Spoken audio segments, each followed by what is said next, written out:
Ora, sejam bem-vindos de novo à minha página queremigrar.com aqui no Facebook, hoje para uma conversa com uma pessoa muito especial, chama-se Carlos Oliveira. Bem-vindo, Carlos. Obrigado.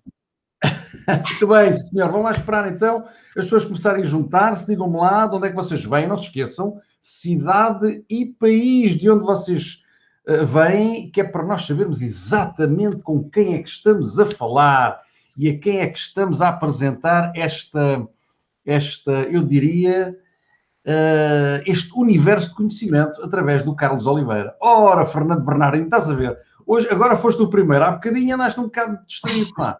Cita Coelho, bem-vindo a Cita Coelho. Quem é que está em mais? Temos a Ana Melim, de Quinta do Conde. Ana Melim, da Quinta do Conde. É uma amiga tua, de certeza, Carlos. Piedade Ferreira, temos também de Geneve, temos o Maris Cruz, a Lili Reis, que é uma nossa habitué, Sara Crespo, olá, Sara Crespo, Filomena Maria, Anabela Martins, Paula Madeira, Hilda Guimarães, desde há bocadinho, olá, de Rio de Moura, Hilda Guimarães. Depois temos a Maria Ferreira, temos também da Madeira, a Ana Melia da Madeira. Ora, vejam bem, epá, ainda ontem falei de umas queijadas que a Madeira tem, as queijadas da Madeira, são de uma pessoa se lamber. Tu és doceiro, Carlos? Gostas de doces? Tem dias, quer dizer, já fui mais do que sou atualmente. Muito bem. Piedade Ferreira, depois temos Jorge Pessoa, temos o Gonçalo Coelho Torres Novas, o Fernando bebeu agora uma ginginha, o Fernando é o homem das ginginhas. Depois temos a Marilu Carvalho, Carlos Alberto, Mira Souza, temos depois a Liga Spar, temos também a Eufémia Silva, temos depois a Maria da Luz, Hilda Guimarães, Bruno Lucas, ainda de nós, Paulo Couto. Sim, senhor, muito bem. Bom, vamos lá então, nem oferece, diz a Lili, pois, ginginhas é só para o Fernando. O Fernando é o homem da ginginha. Vamos lá então falar aqui um bocadinho, vamos lá conhecer quem é que é este nosso... O Fernando Quental, se me estás a ouvir, eu vou-te colocar fora, porque o link... Ele que vá ao WhatsApp, que eu mandei-lhe já o link. Pronto, Fernando, está no WhatsApp o link. Vamos lá. Muito bem. Ok. Temos então aqui o Carlos Oliveira, que é uma pessoa que eu conheço. Há quantos anos é que nós nos conhecemos, Carlos? Eu imagino que nós estamos 2004, 20, quase há 30 e muitos anos. 30 e muitos. 30 e muitos. Exatamente, 30 e muitos anos. E então vou-vos contar um bocadinho da história do Carlos Oliveira, daquilo que eu conheço também, não é? Claro. Não conheço a história toda do Carlos, não é? O Carlos Oliveira, tal como eu, fez o curso de fuzileiros eu fiz em 84, deves ter feito para 82, não, mais menos, 80. Ele fez em 80. Portanto, ele é um fuzileiro mais duro, mais rijo do que eu. Porque nos anos antes de 84, aquilo, eles eram mais, apertávamos bastante mais. Depois começaram a ser mais mild, mais amorosos, enfim, no meu tempo já não era como... Não sei se isso é mesmo assim como estás a dizer, porque aquilo é duro, continua a ser duro. Aquilo continua a ser duro, é sempre duro. Para ser fuzileiro é preciso sofrer-se um bocadinho, não é? É preciso sofrer-se um bocadinho. E então, nós encontramos, nós conhecemos-nos, eu estou aqui a tentar puxar pela cabeça para me lembrar em que unidade é que nós nos conhecemos. Foi no... Eu conheci-te, foi no CITAM. No CITAM, foi no CITAM. Tu eras fuzileiro e já estavas, portanto, numa unidade, naquele caso estavas já no CITAM. Quando eu te conheci, estavas lá com o Garcia Faria, com o Ribeiro, com o Penin. O Ribeiro, com o Penin Garcia. Exatamente. E até com o Cancela Rock, que já é Comodoro. Com o Cancela... Rock. Não me lembro dele. É Comodoro agora. É Comodoro. Muito bem, sim senhor. CITAM quer dizer Centro de Instrução de Tática Naval. Foi a minha primeira unidade depois de eu me ter tornado Serviço Especial de Informática. Foi a minha primeira unidade. Não foi. A minha primeira unidade foi Grupo 1 de Escolas da Armada. Ok. Depois de me tornar Serviço Especial de Informática. Grupo 1 de Escolas da Armada. E do Grupo 1 de Escolas da Armada é que fui para o CITAM, Centro de Instrução de Tática Naval. Muito bem. Então, como já sabem, eu fui fuzileiro durante 2 anos e depois continuei bastantes anos ainda na Marinha, e o Carlos foi uma das pessoas que eu nunca me esqueci, tendo em conta a sua personalidade. Uma das histórias Não exageres, não exageres. Uma das histórias, e sabes bem que sim, uma das histórias que se conta do Carlos, e eu nunca consegui obter uma resposta direta dele, pode ser que ele agora se envergonhe e responda. O Carlos, imaginem o que é uma pessoa hiper simpática, com um coração do tamanho do universo, não é do mundo, é do universo. Eu nem sei como é que tu foste parar a Fuzileiro, sinceramente. Tu tens que me contar essa história. Como é que é possível uma pessoa como tu? Terei muito gosto em, se quiseres, não sei se será oportuno, mas terei muito gosto em mostrar a compatibilidade entre ser militar e ser cristão. Sim, senhor. Havemos então de passar por aí. Mas, de toda a maneira, o Carlos vai com um indivíduo que é incapaz de fazer mal a uma mosca. Se calhar tiveste de fazer mal a algumas moscas enquanto andaste lá nas pistas de lodo e de combate e não sei o quê, não sei, não faço ideia. Mas uma pessoa que, não é, que é uma pessoa deliciosa, cândida, carinhosa, uma pessoa que faz para ajudar o próximo, uma pessoa que criou a sua própria igreja, e vamos falar disso com certeza. Não, eu não criei igreja nenhuma, atenção, eu tenho que esclarecer isso, mas eu explico. Também, mas tu esclareces da forma que tu deixa-me dar-te a minha forma como eu vejo, a forma como eu vejo. Depois corriges-me. E então, uma história que se conta, na altura, quando nós fazíamos o curso de fuzileiro, tínhamos 3 meses de recruta e 3 meses de especialidade. E durante esses 6 meses, lá os instrutores faziam-nos de tudo o que nos podiam e mais alguma coisa que nós nem sequer imaginávamos que era possível. Olha, no meu caso, puseram-me a chorar mais que uma vez. Não sei se alguma vez aconteceu contigo, sacana do Cabo Costa, pôs-me a chorar aquele sacana, pá. De raiva, pá. Não sei se algum de nós chorou, mas vontade não nos faltou. Pá, de raiva, chorar de raiva, estás a ver? Numa formatura, o gajo a fazer-me ali uma lavagem cerebral de raiva, pá. Enfim. Mas, chegando de Cabo Costa, que agora é essa, depois chegou a sargento, eu penso que ele também já estará reformado. Eu tinha o gato era o tenente, e o comandante de instrução era o Costa. Epá, agora não me lembro o nome dele. Já tens uns anos a mais do que eu depois perdi um bocado o rastro da parte da instrução, da formação, não é? E não sei quem eram os que lá estavam a dar a formação. Agora passou-me o nome desse homem, que era um indivíduo excepcional. Duro também, mas excepcional. Bom, mas de toda a maneira, fazem-nos tudo o que vocês possam imaginar, e quem esteve nas tropas especiais sabem como é que as coisas funcionam. Quem não esteve, pá, se não tiver assim um espírito de guerreiro, é melhor não se meter nisso. Mas bom, mas há uma história do Carlos que se conta, ele nunca se descoseu em me responder, que era: o Carlos não diz palavrões. O Carlos não diz palavrões. E eles quiseram obrigá-lo a dizer um palavrão durante o curso de fuzileiro, era a história que se contava. É verdade ou não? Olha, eu não me recordo desse pormenor que estás a dizer. É provável que sim, é provável. Eu tenho uma vaga ideia que sim, mas que eu saiba, eu não disse nenhum palavrão. Apesar da precisão, não disse. Mas há muitas histórias muito curiosas a esse respeito na altura. Então conta lá uma que seja curiosa. Uma que seja curiosa. Nos 15 dias finais, que são muito duros, como tu sabes, no curso para ser ter que lá arma, não é? E a mochila às costas e não sei, ui. Nessa altura, portanto, aquilo é mesmo muito duro, e nos 15 dias finais eles pressionaram-me imenso. De muitas maneiras que agora não vou aqui entrar em detalhe. Mas quando, numa das últimas noites no campo, nos levaram para uma tenda enorme onde estavam vários oficiais fuzileiros, que é da praxe, para nos pracharem.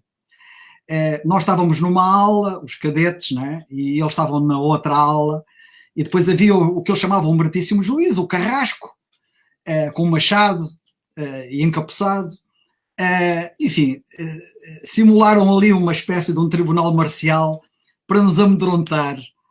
E a verdade é que eles fizeram-nos 30 por uma linha, porque nos praxaram, não é? Porque nos praxaram e houve praxe que chegam a humilhar, mas é um humilhar que não era por maldade, era um humilhar de praxe. De qualquer das maneiras, quando chegou a minha vez, porque eles chamaram um por um, não é? E cada um levou a sua sentença. Quando eles chamaram por mim, podem imaginar que eu tremia por todos os lados. E o que é que me vai acontecer, não é? E depois ainda por cima, o advogado de acusação, porque havia também um advogado de acusação, apresenta uma esferográfica branca que dizia Jesus, o único libertador. Epá, mesmo para ti. Que tinha, não, é que essa esferográfica branca foi eu que a tinha distribuído aos meus camaradas de curso. E eles conseguiram apanhá-la, e eles conseguiram apanhar essa, e com base nessa esferográfica, começaram lá com um relambório muito sofisticado, dizendo que não se podia falar de religião nas Forças Armadas e tal, e não sei o quê, que eu estava completamente entalado porque tinha transgredido as leis, e portanto iria ser condenado. Eu era assim, o que é que eles vão fazer a mim, não é? Depois de ouvir o que eles faziam aos outros, e eu vou ser frito.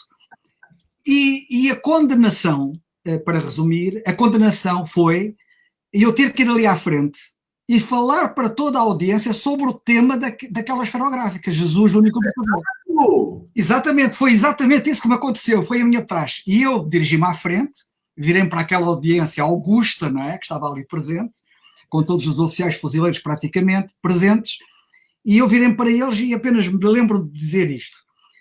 As pessoas estão convencidas que a escravatura foi abolida no século passado, mas estão completamente enganadas. Porque Jesus Cristo disse que quem comete pecado é escravo do pecado. E Jesus é o único libertador, como diz a esferográfica. Para. E eu não disse mais porque não me deixaram dizer mais e fui-me sentar. Estava já a indoctrinar aquela malta toda. Imagina. E que homem por isso eres tu, não tenho dúvidas nenhumas. Mas pronto, então o Carlos é uma pessoa apaixonada por Jesus Cristo. Sim. Jesus Cristo, eu acho que... eu não sei se Jesus Cristo está acima ou abaixo da tua mulher, tens que me explicar. Como é que está? Está seguramente acima de mim próprio, está acima de toda a gente, não é? Pronto, então ok. Até Jesus Cristo e depois então é o resto da humanidade. Mas é que nem há dúvidas quanto a isso. E digo-te uma coisa, e só assim é que somos felizes. É só assim que somos felizes.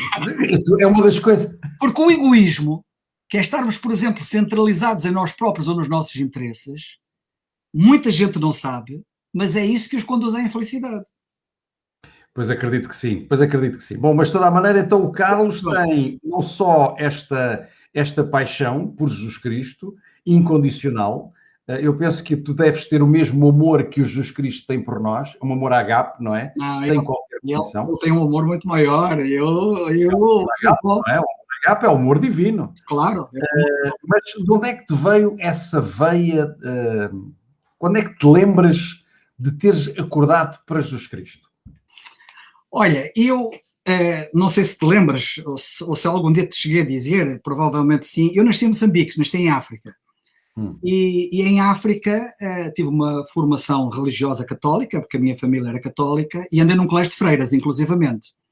De maneira que eu fiz todo o percurso que qualquer bom católico faz, que é fazer a primeira comunhão, a comunhão solene, ser crismado, etc. No entanto, quando cheguei à idade da adolescência, como qualquer rapaz adolescente, e particularmente em África, onde eu estava, em Moçambique, começamos a pensar noutras coisas, não é? Começamos a pensar, mas é nas meninas e tal, e nas saias e etc. E chegava a ir à missa só para ver algumas meninas. Penso que, infelizmente, é aquilo que acontece com muita gente. E é normal que isso aconteça. E é bom que aconteça, não é? Senão não estávamos cá, não é? E então, nessa fase da adolescência, que é sempre uma fase de transição e complicada, de muitos conflitos emocionais, etc., eu também tinha outro tipo de conflitos, que era querer sair à noite, porque via os meus colegas mais velhos a saírem à noite, e eu também queria sair e o meu pai não deixava. Mas algumas vezes cheguei a sair algumas noites e então havia grandes conversas. E lembro-me de uma vez um certo indivíduo, à mesa de café, não sei a que propósito é que a conversa veio, mas veio sobre estas coisas espirituais, e ele virou-se assim: olha, eu vou-vos dizer uma coisa, dizia ele, Deus não existe, pá. Deus não existe. Olha, vocês agora quando forem para casa, se forem deitar, ponham-se a pensar no nada. No nada? Sim, ponham-se a pensar no nada. E vocês vão ver que quando pensarem no nada, nada existe. E portanto Deus não existe. A filosofia dele era o que ele dizia, enfim, não sei o quê. Bem, isto para dizer o seguinte, eu, como tive uma formação religiosa católica, evidentemente que na idade da adolescência, quando comecei a questionar muita coisa e naquele turbilhão de conflitos emocionais interiores, etc., eu tinha esses conflitos todos, muitas perguntas, muitas questões, mas eu, quando chegava à noite à cama para me deitar, aquela minha consciênciazinha mexia em mim e dizia assim, vou lá, pá, mas como é que é? Como é que tu estás? Eu que, numa fase inicial, quando era miúdo, costumava rezar aquelas orações que nos tinham ensinado, como o Pai Nosso, a Ave Maria, etc., cheguei a uma certa altura que já só fazia o sinal da cruz. E depois já nem o sinal da cruz fazia, só fazia aquela cruz simples, antes de me deitar, que é para dizer que não fazia nada antes de me deitar, não é? E então, mas eu lembro-me de uma vez de estar na cama, numas circunstâncias destas, com a minha consciência de alguma forma a acusar-me e a dizer assim a Deus, ó Deus, tu lembra-te de mim, e eu no fim não quero estar do lado dos errados, eu quero estar do lado certo, portanto tu ajuda-me. Eu lembro-me de ter dito isto, e eu penso que ele ouviu essa minha oração. E mais tarde eu vim para Portugal, aqui para a Europa, e parte da minha família cria aquilo que eu creio hoje, e eles falaram-me, mas eu era rebelde. Então, quando cheguei cá à Europa, consegui aquilo que eu há muito desejava, que era estar completamente livre, porque os meus pais ficaram lá em África e eu vim para cá, então era o meu sonho, era fazer o que eu queria. Era a festa contínua, não? Hã? Era a festa contínua. Era a festa contínua. Só que foi exatamente nessas circunstâncias que eu um dia resolvi virar-me de facto para Jesus Cristo, porque pela primeira vez vi na Bíblia, apesar de ser católico, foi aqui que pela primeira vez me mostraram uma Bíblia, e eu com curiosidade comecei a querer saber o que é que a Bíblia dizia, etc. E andei ali num conflito interior durante cerca de 1 ano e meio, mas passado 1 ano e meio tomei a decisão clara, porque vi claramente, que Jesus Cristo era tudo quanto eu precisava, e criei nele realmente como aquele que é mesmo o meu Salvador. Mas tu tiveste alguma experiência espiritual que tivesse puxado dessa maneira? Não, eu posso apenas dizer que uma vez veio cá a Portugal um homem de negócios que negociava em colas, que eu depois soube disso, que ele negociava em colas. Era um homem em colas, de colar. A cola mesmo, cola de colar. Cola de colar. Ele era um negociante de colas e veio cá, era um escocês, veio cá a Portugal em viagem de negócios, naquilo que ele negociava. Estava num hotel em Espinho e depois ele contactou um determinado crente que o convidou para vir a São João da Madeira, que era onde eu estava na altura, e houve um tio meu que era crente, como eu sou hoje, que me convidou, e ele andava-me sempre a falar, mas eu não queria saber, eu tentava sempre escapar, e ele disse, olha, esta noite vais ouvir um indivíduo que vem da Escócia e tal, e não sei o quê, e esse indivíduo era crente, e foi lá falar essa noite, e quando ele foi lá falar essa noite, eu fui ouvir. Mas se tu me perguntares o que é que ele disse, eu não me lembro nada, a sério, não me lembro absolutamente nada daquilo que ele disse, mas lembro-me que no fim, eu fui cumprimentá-lo. Como era, toda a gente estava a sair, a cumprimentar o homem, não é? E depois fiquei a falar um bocado com ele. Eu tinha acabado o liceu na altura, ia para a universidade, e na altura estávamos em 75, após a Revolução, o país estava a ferver, e eu, inclusive, não sabia bem o que é que ia fazer em termos de curso que ia tirar, e tive uma conversa com ele, e sei que ele virou-se para mim e vai assim. Ele falou para mim, pensando que eu era crente, mas eu não era. Porque ele não me conhecia, não é? Ele veio da Escócia, sabia lá quem eu era. Mas ele falou para mim como se eu fosse crente. E ele virou-se para mim e disse assim, olha, eu tenho um filho que está na universidade em Edimburgo, e ele é cristão, é assumido, não sei o quê, aquilo é o máximo, não sei o quê. Começou a falar do filho e da fé dele. E depois eu trazia uma Bíblia que não era minha, porque eu não tinha Bíblia. Era uma Bíblia que me tinha sido emprestada por um tio. E eu virei-me para ele e disse assim, tomei esta liberdade, esta ousadia, de dizer-lhe a ele, importa-se de me fazer aqui uma dedicatória na primeira página da Bíblia? Não era tua. Não era minha. E eu tenho a Bíblia ali, a Bíblia está lá, na estante. Porque eu depois pedi essa Bíblia ao meu tio para me oferecer, e ele ofereceu uma Bíblia, essa tal Bíblia. E ele escreveu em inglês apenas isto, God bless you in his service. Que Deus te abençoe no seu serviço. Lá está. Ele pensava que eu era crente. Ok? Epá, aquilo foi um peso de toneladas na minha alma. Eu naquela noite tomei a decisão, eu quando saí daquela noite cá fora à rua, eu até fumava, eu peguei num cigarro para fumar e o cigarro soube mal e eu pensei, deve ser do calor, era em maio, mas já estava quente. Eu pensei que era do tempo. E comecei a ver tudo diferente, as coisas pareciam diferentes, mas as coisas, nada estava diferente. Quem estava diferente era eu é que estava diferente. E foi nessa noite que eu de facto me converti mesmo a Jesus Cristo, e a partir daí foi o não mais parar. Eu chego ao liceu a seguir e todos tiveram que me ouvir.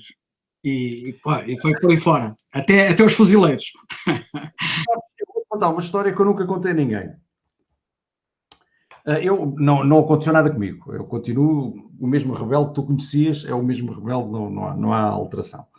Mas... O rebelde bom rapaz. És um rebelde bom rapaz. E tu sabes que eu gosto de ti. Eu estou bem porque tenho como amigo, de maneira que eu sei que se houver algum problema tu vais interceder por mim. Não podes, as decisões são pessoais, tu tens que tomar a tua própria decisão que eu também tomei, mas continua, diz. Estava-te a dizer então que numa determinada viagem de negócios que eu fiz a Dallas, onde houve uma atividade, uma espécie de um conjunto de palestras durante 2 ou 3 dias. Eu conhecia as pessoas, ou naquela altura conheci, por variedíssimas razões que agora não interessa, as pessoas que eram os responsáveis por toda aquela atividade. Não tinha nada a ver. Uma curiosidade, já estavas na NATO nessa altura? Já. Já estava na Marinha, Okay. Mas continuando então. Nessa altura, o que aconteceu? Aconteceu uma coisa muito gira. Que foi uma das pessoas responsáveis, a determinada altura, vira-se, vem a chorar. E eu perguntei-lhe, há algum problema? E ela diz, porque ela era cristã, ela era crente. E então ela diz... Mas essa reunião, desculpa lá, só uma curiosidade. Era uma reunião de negócios, não interessa. Era uma reunião de negócios. Ok. Ela diz, é uma coisa lindíssima quando nós vemos alguém aceitar Jesus Cristo no seu coração. E isto aconteceu agora mesmo com uma pessoa com quem nós estávamos. Ela era crente e havia ali uma série de crentes e ela veio-me com essa emoção que eu fiquei a pensar, mas o que é que raio será isso de aceitar Jesus Cristo no coração? Tu sentiste também essa experiência? Essa é a emoção que eu estou desejoso de ter quando deres esse passo. Não, eu vou-te explicar, Alfredo. Isto não tem a ver com emoções. Embora nós sejamos pessoas emocionais e naturalmente podemos ter emoções. Mas enquanto que as emoções dá-lhe para, se calhar, ser dar saltos e muito alegres, e não sei, outros podem ajudar para chorar, um choro de alegria, as emoções são diferentes. E a pessoa pode não ter emoção nenhuma. Mas o que é importante aqui salientar é o seguinte, ninguém pense que para aceitar Jesus Cristo tem que se emocionar. E então pensar assim, eu não me emocionei e se calhar não aceitei. Não é verdade. O que leva uma pessoa, de facto, a ser transformada, a crer em Cristo, a converter-se a Cristo, é crer naquilo que a Bíblia diz acerca de Cristo. E que eu tenho que crer. Nomeadamente que Jesus Cristo deu a sua vida na cruz, ele morreu na cruz, para que eu não experimente a morte eterna. Ele sofreu o castigo que eu merecia sofrer e que eu merecerei sofrer, se não crer. E quando uma pessoa crê nisto, é se crer, não é se sentir o que quer que seja, é se crer. O problema de Adão e Eva no Jardim do Éden foi não acreditar, não crer no que Deus lhes disse. Não podem comer do fruto daquela árvore. E o diabo chegou ao pé de Adão e Eva e disse-lhes assim. Foi assim que Deus disse, ponto de interrogação. O colocar em dúvida o que Deus diz é trágico para a humanidade. E é trágico para todos aqueles de nós que vivemos aqui neste mundo. Portanto, foi por um ato de incredulidade que o homem se perdeu, por não crer, e é por um ato de credulidade, de crer, é por crer em Cristo agora que ele pode ser salvo. E é isso que salva, não tem nada a ver com emoções. Agora, nós somos pessoas que temos emoções e podemos ter emoções, mas não são as emoções que contam neste caso. Sim, mas vamos lá ver, o querer, o acreditar em alguma coisa tem associado uma emoção, não é? Sim, Tu tens que olha, sentir. tu creres em Cristo como teu Salvador, mesmo a sério, estás a perceber? E eu vou ficar emocionado. Bom, de qualquer maneira, tu não foste uma pessoa que só é crente, tu também criaste uma congregação de crentes. Explica lá como é que tudo isso se iniciou. Onde é que veio a ideia? Como é que a coisa... Não, eu não iniciei nada. Epá, é assim, para já a igreja é de Jesus Cristo. A igreja não é de nenhum homem. E a igreja não são paredes, a igreja não é nenhuma organização, a igreja é um conjunto de pessoas que crê de facto, realmente, em Cristo como seu Salvador. E são essas pessoas que, no seu conjunto, formam a igreja local, num determinado local. Eu, como te disse, eu quando vim, para resumir, porque não posso também perder muito tempo, mas quando eu vim cá para o sul, não é? Porque eu estava no norte, eu converti-me no norte. E quando eu vim cá para o sul, vim para a vida militar, vim para os fuzileiros, e depois acabei por ficar por cá e fazer cá a minha vida. Eu tinha conhecido, isto é uma história, para eu poder contar isto em detalhe, precisaria de algum tempo, que eu não vou fazer. Mas, enquanto eu estive lá no norte, um dia eu estava a orar, e nessa oração Deus mostrou-me claramente que eu devia vir cá ao sul. E ainda não estava na tropa. Porque havia uma rapariga que era crente, que tinha estado lá no norte, tinha vindo de Angola, e eu tinha vindo de Moçambique, e ela tinha vindo aqui para, depois de estar lá no norte, como retornada ou refugiada, como queiram lhe chamar, e ela depois veio para cá, para a zona do Seixal. E eu pensava nela, nas necessidades dela, e vim com um amigo, também crente, e viemos visitá-la. Viemos a Lisboa, com esta finalidade. Nessa visita conhecemos um casal que fazia reuniões em sua própria casa.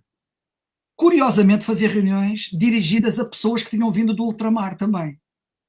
A maior parte delas eram pessoas até de cor negra, que para o efeito é zero, é igual, mas a maior parte delas é. E eu fui lá à casa, ela apresentou-me esse casal num sábado à tarde, que ela estava a fazer uma reunião dessas. Então estava lá essa gente toda que eu conhecia, e conhecia esse casal. Bem, depois, a partir daí, voltei outra vez ao norte, e depois, quando vim cá para o sul, voltei outra vez a encontrar este amigo, este casal, mas particularmente ele, encontrei-o a ele, e falei com ele, e perguntei-lhe, então, aquele trabalho lá em tua casa e tal, e não sei o quê, com aquelas pessoas, aquilo parou, aquilo acabou e tal, as pessoas desanimadas, não sei o quê, tal, não sei o quê, disse assim, e eu virei para ele e disse assim, olha lá uma coisa, se tu precisares de ajuda, eu estou aqui para te ajudar, vamos recomeçar esse trabalho. E vou ajudar. Mas ele não me conhecia, estás a perceber? Ele conheceu-me daquela vez, sabia lá quem eu era. Sabia lá qual era a minha capacidade, ou os meus conhecimentos, ou capacidade para o que quer que fosse. Mas com o passar do tempo, fomos nos encontrando, fomos nos conhecendo, e ele então lá se convenceu que isso era uma obra para ir para a frente. E foi. No primeiro sábado de 1985, resolvemos fazer a primeira reunião em casa dele, na Cruz de Paulo. E foi ali que começou a igreja que hoje está na Quinta do Conde. Ora, aí está. Portanto, que é aquela que é liderada por ti. Ela não é liderada por mim. O líder da igreja, o cabeça da igreja é Jesus Cristo, é uma pessoa. E eu sou apenas um, entre outros, porque há lá outros como eu também. Ok. Bem, quantos é que vocês são neste momento? E somos à volta de uns 100 e poucos. 100 e poucos. Vocês reúnem-se que todos os fins de semana? Nós reunimos todos os fins de semana e também durante a semana, só que agora com a pandemia estamos a fazer reuniões online. Pois é. Porque achamos que não temos condições físicas, o espaço não nos permite, teríamos que fazer várias reuniões, porque não podemos ter toda a gente de uma só vez. E então achamos por bem fazer reuniões online. É isso que estamos a fazer neste momento, há um ano que estamos a fazer reuniões online e esperamos que a pandemia passe para voltarmos à situação normal. Muito bem, sim senhor. Eu sei que tu também tens, antes de entrar aí por um determinado número de perguntas que eu te quero fazer, associado às circunstâncias que nós estamos neste momento a viver, tu tens um site que eu coloquei na descrição deste vídeo, que é o ICQ, não é? IQC. ICQ, Igreja de Quinta do Conde. Exatamente. O IQC, que é a Igreja Quinta de Conde. As iniciais. Como ou ponto .pt? .pt. .pt. Portanto, é www.iqc. Nem por www, basta pôr só iqc.pt que entra lá. Vai lá ter, sim, senhor. E é aí que vocês começam a conhecer um pouco mais da obra do Carlos Oliveira. Muito bem. Bom, mas já agora, vou dizer uma coisa, se tu me deres, se me permitir. Diz. Falaste no site. Embora estes vídeos que eu vou referir estejam lá também, mas para aqueles que quiserem e ouvir mais destes pormenores, como é que uma pessoa se torna verdadeiramente um cristão, o que é ser um cristão, etc., podem aceder no YouTube a um canal, que eu tenho lá um canal, chamado Pedindo-Luz. O canal no YouTube chama-se Pedindo-Luz. Todas as semanas, Pedindo-Luz. Canal Pedindo-Luz. Todas as semanas, desde há um ano, vai fazer agora um ano, amanhã todas as sextas-feiras sai um novo vídeo, amanhã vai ser um novo vídeo, que é o 51º vídeo, 51 vídeos desde que a pandemia começou, portanto todas as semanas, o ano tem 52 semanas, não é? Estamos a fazer um ano, e as pessoas podem ouvir, porque são mensagens curtas, não são longas, são mensagens de poucos minutos, mas eu espero que sejam bem esclarecedores para ajudar aqueles que tiverem curiosidade em saber, é seguir ao canal Pedindo Luz e tem lá essas várias mensagens, 51 mensagens, amanhã vai sair a 51ª. Pedindo-luz. Epá, não estou a encontrar nenhum Pedindo-luz. Entrares no... É um canal do YouTube. É um canal do YouTube. O canal do YouTube, muito bem. O canal do YouTube diz. Então, se puseres lá Pedindo Luz, não aparece? IQC Multimédia é o que tu tens. Não. Espera aí, desculpa lá.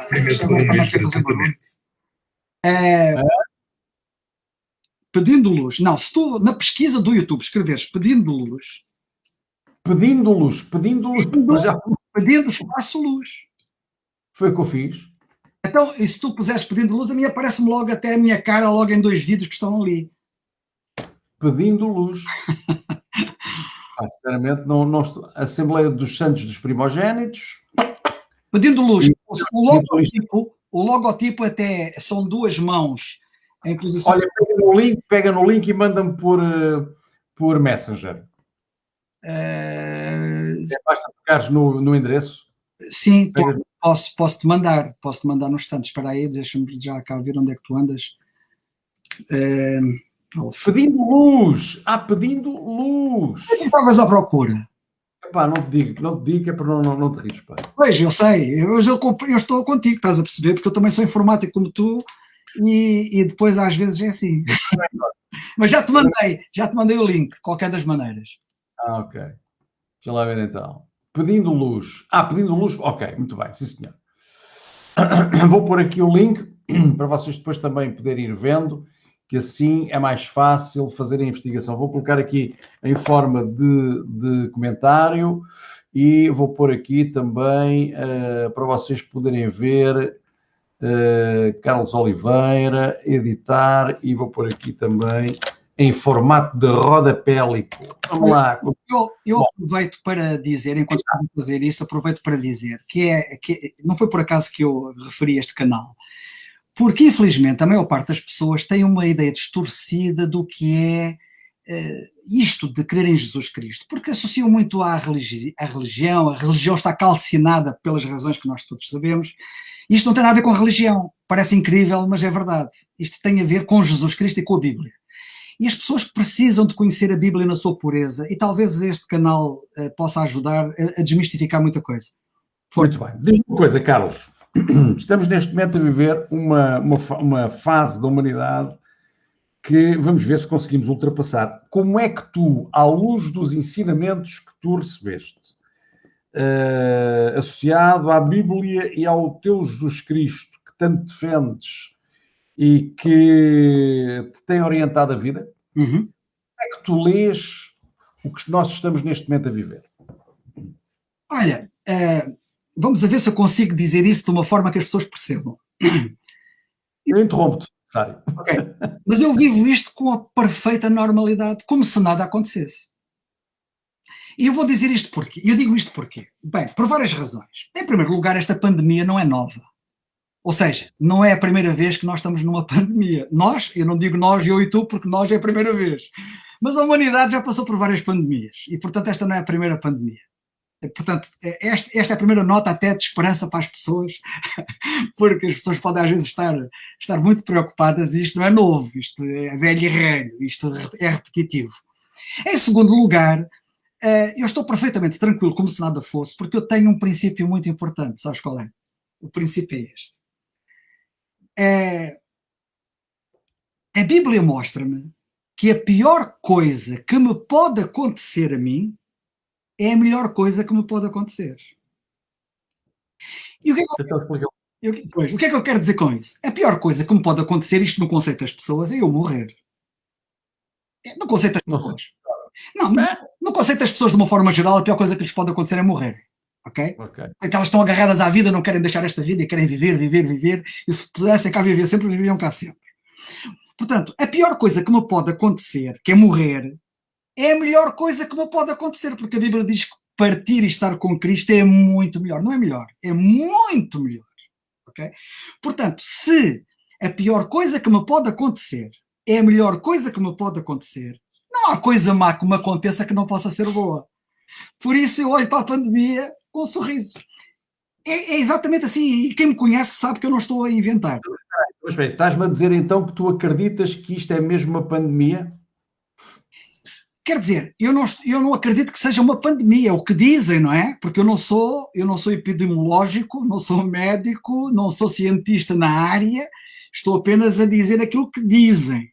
Estás a perceber? Não estou a dizer que é o que deixe de ser. Uma coisa é certa. Vamos imaginar. Supostamente algumas pessoas também têm morrido com esta brincadeira. E tem até Sim.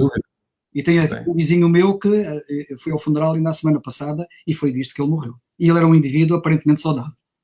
Sem dúvida. Há efetivamente uma doença que nos está a debilitar. Exatamente o que é ainda não se percebeu muito bem. Já se percebeu é que estas medidas tirânicas que nos têm obrigado a seguir estão a prejudicar não só em termos mentais as pessoas, estão a prejudicá-las em termos de sistema imunitário, estão a arrebentar com os negócios e com isso a prejudicar não só a pessoa que está a perder os negócios, mas toda uma comunidade que está à volta desse negócio. Portanto, há uma série de circunstâncias que estão, obviamente, a prejudicar a capacidade que as pessoas têm de resistirem a qualquer doença que surja. Isso também não me parece haver dúvida. Agora, na tua opinião, ou também pode ser que nunca tenhas sequer colocado a tua mente a trabalhar desse lado. Mas, na tua opinião, todas estas medidas que nos têm obrigado a seguir, nomeadamente rebentarem com negócios, fecharem tudo, confinamentos, as quarentenas, andarem a testar as pessoas mesmo sem estarem doentes, e depois dizer que estão doentes ou estão assintomáticos, como eles os chamam, e fechá-las em casa durante, às vezes, meses, porque eles continuam a ter os tais testes positivos. Tudo isto, se fosse uma demonstração de que estávamos a ser submetidos a uma ditadura mundial, não sei se tu vês isso desta maneira ou se tu tens alguma sensibilidade a este nível, mas caso isto fosse verdade, de que forma é que a Bíblia nos demonstrava que já estava antecipada esta situação? Obrigado pela tua questão.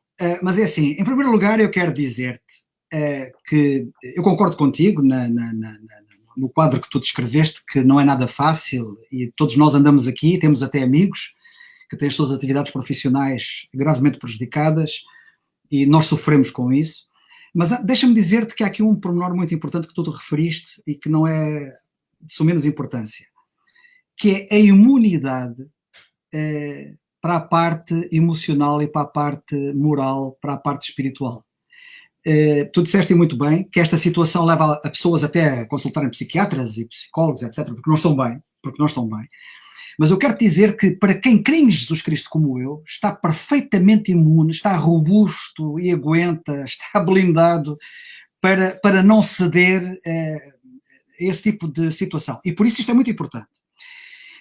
Respondendo à tua questão em concreto sobre o que é que a Bíblia diz, há muita gente que nesta altura diz que o que está a acontecer já estava profetizado na Bíblia, isto é o cumprimento das profecias da Bíblia, etc. e tal.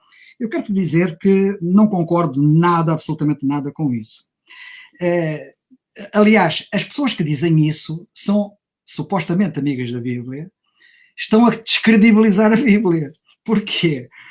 Já no passado diziam o mesmo noutras pandemias e também diziam o mesmo noutras situações. Recordo-me, por exemplo, da Segunda Guerra Mundial, não que eu estivesse lá na Segunda Guerra Mundial, mas li bastante sobre o assunto. As pessoas diziam que já estavam na altura dos acontecimentos que a Bíblia prevê, do Apocalipse, etc., e que estava tudo a acontecer, e até já diziam quem era o anticristo, e uns diziam que era o Papa, outros diziam que era o Mussolini, outros que era o Hitler. Diz que é o Bill Gates, mas enfim. Exatamente. Portanto, em termos bíblicos, isto não tem nada de cumprimento do que a Bíblia diz. E vou-te dizer porquê. Não vou agora entrar em detalhes, porque também não seria o local apropriado, mas posso-te apenas dizer que neste período da história que nós estamos a viver, é um período da história em que o relógio profético na Bíblia está parado. Neste momento não há cumprimento de nenhuma profecia. Porque Deus há muito que parou o relógio profético. E ele parou o relógio profético num dia chamado de Pentecostes, quando se cumpriu a última profecia que estava a ser cumprida e que não se cumpriu na totalidade, porque o relógio parou, que foi a profecia de Joel. O apóstolo Pedro virou-se para aquela audiência que eu estava a ouvir na altura e disse: isto que vocês estão a ver é o que foi dito pelo profeta Joel, que nos últimos dias, e nota que ele disse nos últimos dias, aquilo eram os últimos dias, vai acontecer isto e isto, e estava de facto a acontecer aquilo que Joel disse. Só que não aconteceu tudo. Falta exatamente os aspectos apocalípticos que não se cumpriram. Ou seja, a profecia foi interrompida e neste momento está interrompida. Porquê? Porque Deus, na sua graça, antes do juízo, que era o que iria acontecer a seguir, que eram os últimos dias, cair, Deus deu uma oportunidade à humanidade, que é o que Ele está a fazer ainda hoje. Que está a lhes oferecer a sua graça, a sua enorme graça, um favor imerecido, dar oportunidade às pessoas se converterem, as pessoas que se convertem fazem parte da sua igreja, da qual igreja Cristo é cabeça, que é a sua noiva. Ora, é importante as pessoas terem a noção disto, para perceberem que atualmente não há profecia nenhuma a cumprir-se. Quando este tempo de graça que Deus está a oferecer acabar, o parênteses que ele iniciou, interrompendo a profecia, o relógio profético, vai fechar. E quando ele fechar, o relógio profético vai reatar onde foi interrompido. E foi interrompido aonde? Nos últimos dias. E então é que vão ser mesmo os últimos dias e vai acontecer o que então não aconteceu e que Joel disse que iria acontecer e que está descrito detalhadamente no livro do Apocalipse e noutros profetas da Bíblia. Portanto, neste momento não há cumprimento de nada disso. Agora, então, mas como é que tu sabes quando é que são os últimos dias? Quando é que tu sabes que se fecha o tal momento? A Bíblia não diz. A Bíblia não diz.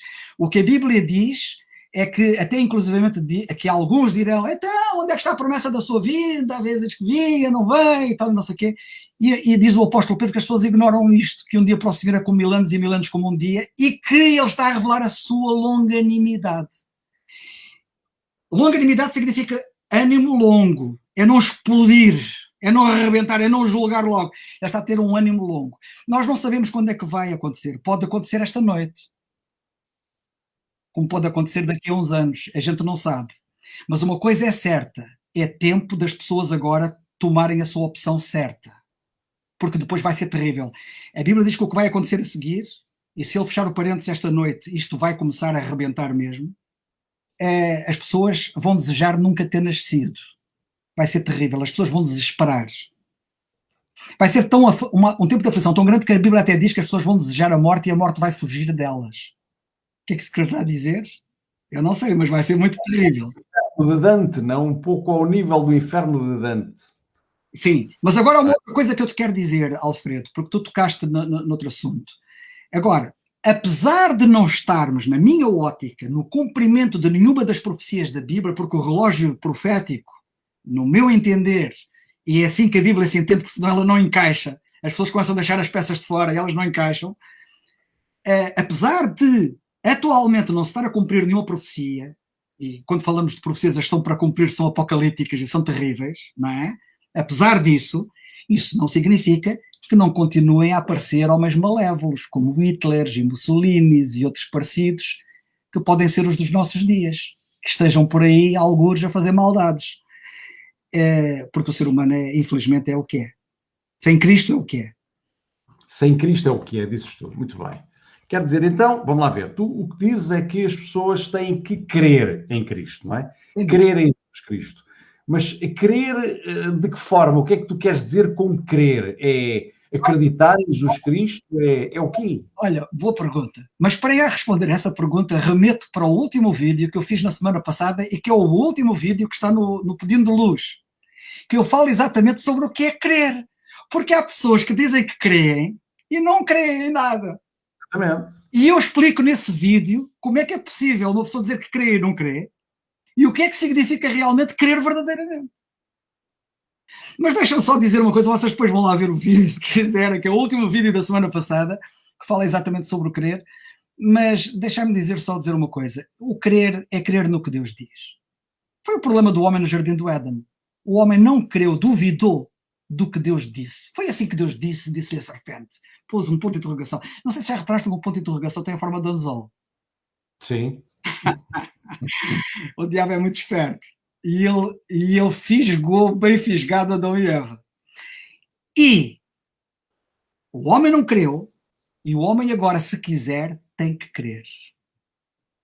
O cenário no Jardim do Éden era só vida. Tudo tinha vida. O homem vivia, as plantas viviam, os animais viviam. Mas no ar havia um aviso para a morte. No dia em que comeres o fruto daquela árvore, certamente morrerás.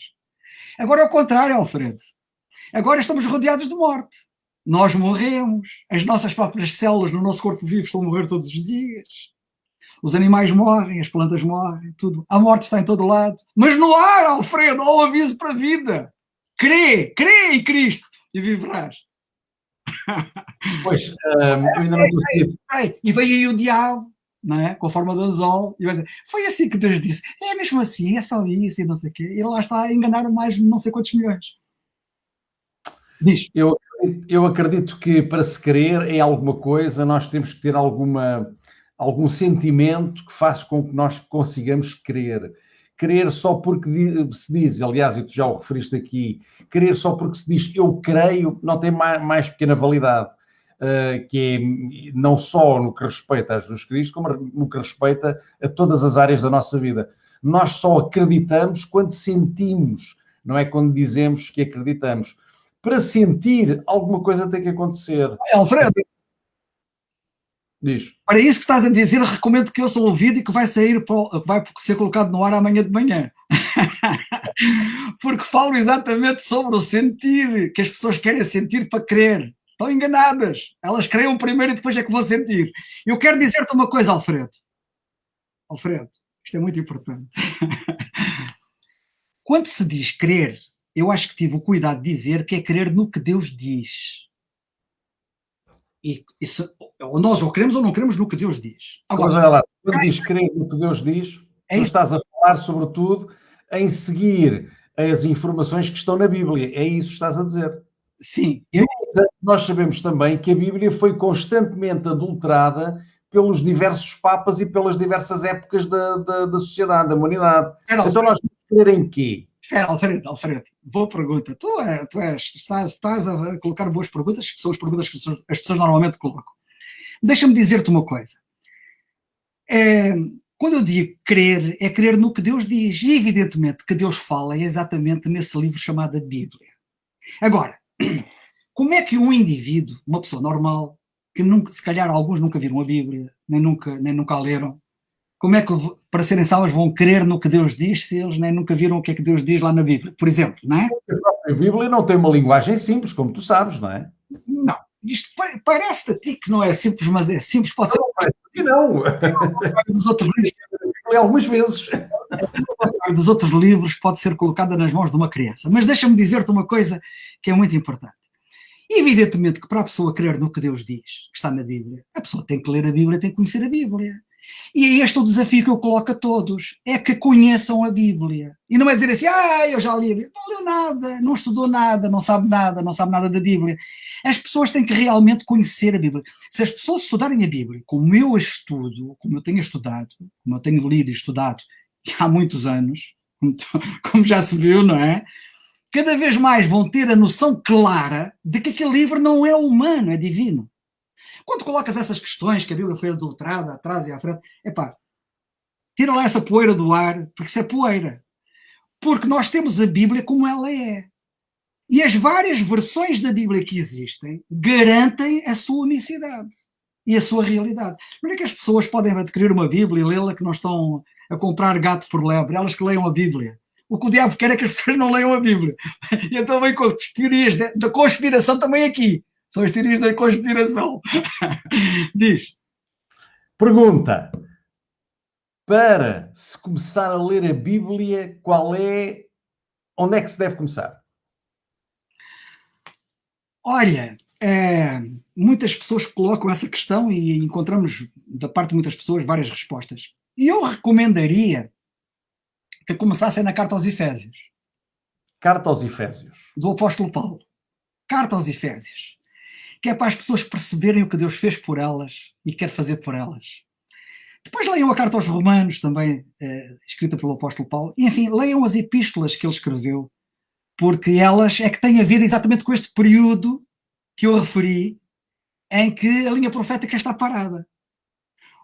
Porque foi ele o paradigma que Deus escolheu para revelar o que ele queria revelar neste presente período, que era revelar graça a quem merecia castigo. Porque ele era um indivíduo que merecia ser castigado. E Deus salvou para exemplo do que ele queria fazer com todos. E ele, nas suas epístolas, escreve tudo acerca deste período presente que estamos a viver. E é ele que diz que é pela graça que somos salvos, é um favor divino, por meio da fé, crer. Não vem de nós, não há virtude em nós, não vem das obras que a gente faça, para que ninguém se glorie. Muito bem, sim senhor. Olha, já percebi, então é a Carta aos Efésios. Quem quiser começar a ler a Bíblia, comece pela Carta aos Efésios. Recomendo. E depois leia as epístolas todas dele, e depois leia o Novo Testamento todo, e depois leia a Bíblia desde Gênesis, que é o princípio da Bíblia mesmo no Velho Testamento. Mas comece por aí. Vamos lá ver então agora se há aqui perguntas para nós começarmos a pensar em terminar. Perguntas. Passou-me aqui uma coisa que alguém disse, eu nunca li a Bíblia, não sei o quê, mas depois não consegui ler o resto, apareceu assim de repente. Temos aqui, eu não acredito em Deus, acredito numa energia. A Bíblia está cheia de contradições, deixa as pessoas livres de pensar, todos podemos ter ideias próprias, diz a Teresa Martins. A gente respeita as ideias de toda a gente, mas quando as pessoas dizem assim, a Bíblia está cheia de contradições, eu costumo dizer assim, então aponta-me uma. E depois vamos falar sobre ela, a ver se realmente é uma contradição, que não há contradições na Bíblia. A Bíblia é preciso saber interpretar, diz a Suzete Souza. É verdade. E uma das leis da interpretação da Bíblia é que ela se interpreta a si própria, que é outra coisa curiosa. Não há aqui nenhum iluminado. Até comerem a maçã, Deus foi pior do que qualquer pai humano. Deus queria, como Salazar, que ficássemos ignorantes. Isto foi forte. Foi forte. Mas essa questão, embora eu perceba e tenho uma máxima compreensão com a Maria Ramos, que escreveu isso, eu quero lhe dizer que a questão dela começa errada logo na partida, quando ela diz até comerem a maçã. Porque onde é que está escrito que era uma maçã? O problema das pessoas é que as pessoas falam, mas não sabem do que é que estão a falar, e depois parece-lhes coisas que às vezes não é. E Deus é que sai mal na fita, e Deus é que está certo, Deus não está errado, Deus é maravilhoso. Quem escreveu a Bíblia, diz a Teresa Pereira? Quem escreveu a Bíblia foram homens como nós, mas que foram inspirados por Deus. Conhece aquela história daquele miúdo que tinha 2 anos e escreveu uma carta aos avós? Não sei qual delas, diz lá. Então, o pai estava por trás dele, segurou-lhe a mãozita e queridos avós, o pai que estava a escrever, não, a segurar-lhe a mão. Quando ele acabou de escrever a carta aos avós, o miudito virou-se para o pai, pai, o que é que eu escrevi?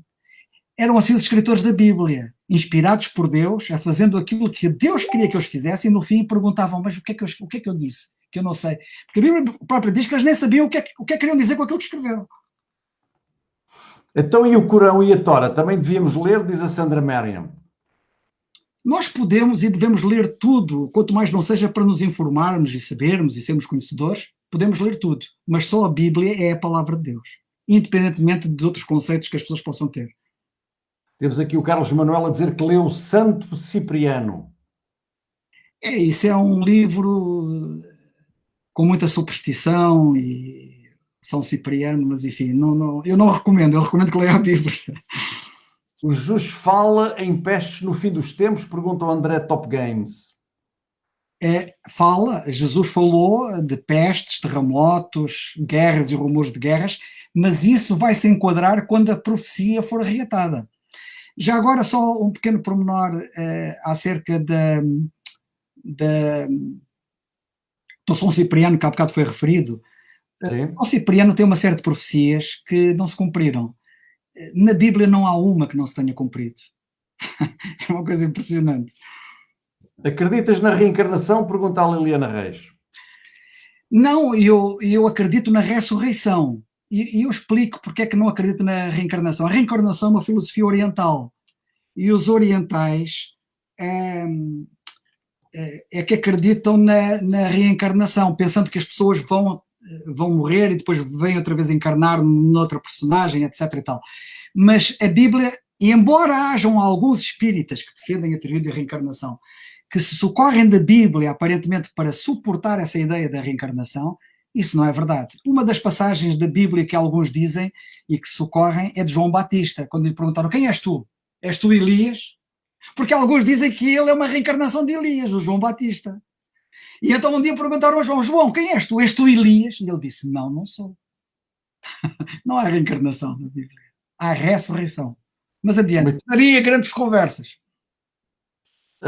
Jesus tinha irmãos? Maria teve outros filhos?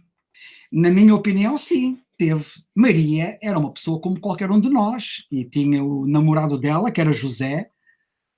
Naturalmente, quando ela engravidou do Senhor Jesus Cristo, isso foi um milagre, porque foi gerado pelo Espírito Santo, porque senão Jesus não podia nascer como nós, não podia ser de origem humana, senão trazia pecado nele, e seria um pecador como nós. Por isso é que ele teve um nascimento diferente. Mas depois dele nascer, Maria com José fizeram a sua vida normal, e tiveram vários irmãos, ele teve vários irmãos e irmãs, de Maria e José. Já agora, só quero apenas dizer que quando a Bíblia fala nos irmãos de Jesus, a palavra grega que é utilizada é a palavra adelphos. Porque alguns dizem que aquilo diz lá irmãos, mas quer dizer primos. Não é primos. A palavra para primos no grego é a palavra sunganei. E a palavra para irmãos é a palavra adelphos. E adelphos quer dizer do mesmo ventre. Ou seja, os chamados irmãos de Jesus que a Bíblia fala nasceram do mesmo ventre de Maria. Ele. Exatamente. Onde estão os padres? Eles estão calados porquê? Para mim, os padres deveriam reunir o rebanho. Qual a sua opinião? Agora não percebo essa pergunta. Eles estão calados porque, para mim, os padres deveriam reunir o rebanho. Basicamente, ele está a perguntar os padres, onde é que entram nesta equação da religião dos padres? Os padres, com o devido respeito, e eu tenho alguns amigos que são padres, assim chamados, eles entram mal na equação, e eu explico porquê. Porque a palavra padre vem da palavra latina pater, que por evolução deu a palavra padre, e que por evolução deu a palavra pai. Portanto, quando a gente está a dizer padre, estamos a chamar pais, mas eles são pais de quem? Jesus, em relação à parte espiritual, disse: não chameis a ninguém pai, porque um só é o vosso pai que está no céu. Portanto, espiritualmente eles não podem ser pais. E se forem pais fisicamente, estão a transgredir. Portanto, são pais de quem ou de quê? Mas espera lá, tu concordas que os padres não tenham mulheres? Não. Não foi isso que eu disse. O que eu estou a dizer é que as pessoas a quem chamam padres chamam corretamente. Eles nunca deviam aceitar tal chamamento. Porque padre quer dizer pai. E eles fisicamente não podem ser pais porque senão estão a adulterar ou estão a prostituir-se. E espiritualmente não podem ser pais porque um só é o vosso pai, é o que está no céu, espiritualmente. Agora, essa questão que tu levantaste é outra questão, se eles deviam casar. Claro que deviam casar. Pedro era um homem casado. Claro. Pedro, a Bíblia fala na sogra de Pedro, e Pedro é chamado o primeiro papa, não é? Ele era casado, porque é que eles não são casados? É que mas aquilo está... Mas eu não quero enverdar por uma... Acreditas em santos e milagres? Eu acredito em santos e acredito em milagres. Agora, não acredito é nos santos que propagam para aí, nem nos milagres que também propagam para aí. Eu passo a explicar. A Bíblia fala em santos. Muita gente não sabe o que é um santo. Os santos são pessoas de carne e osso, como nós. E a palavra santo quer dizer uma pessoa separada para Deus. Quando nós não somos crentes, nós estamos longe de Deus e estamos afastados dele. Mas quando nos convertemos a Jesus Cristo, somos separados para Deus. E isto significa santificar, significa ser chamado santo.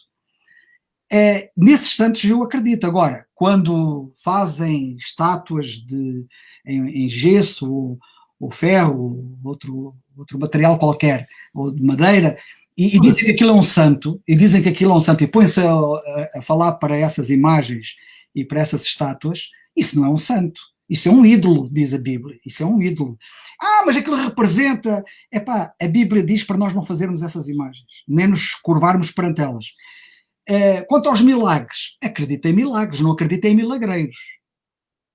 Ainda hoje Deus pode fazer um milagre em resposta às nossas orações, na sua misericórdia e graça. Se houver alguém que está aflito com alguma situação qualquer, pode e deve falar com Deus e pedir-lhe ajuda. E Ele pode intervir miraculosamente. É verdade. Agora, haver indivíduos que dizem que põem as mãos sobre os doentes e sobre os enfermos e não sei o que dizem que fazem milagres, esqueçam, isso não é verdade. Muito bem. Quem vai ficar fora do reino dos céus? Deixa-me só explicar-te uma coisa, Alfredo, que eu tenho que esclarecer isto, porque alguém pode não perceber. Então, mas no tempo dos discípulos, eles não punham as mãos sobre os enfermos e não os curavam? Sim. Mas esses milagres, que eram através de homens, foram dons que Deus na altura deu aos discípulos, aos 12 apóstolos que estavam a ministrar a nação de Israel. Porque os judeus pedem sinal, diz a Bíblia, pedem milagres. Eles só acreditam. E esses é que só acreditam se virem, não é? Mas hoje não, esse programa hoje está interrompido e por isso hoje não há homens com essas capacidades ou com esses dons. Qual era a pergunta, desculpa? Quem vai ficar fora do reino de Deus?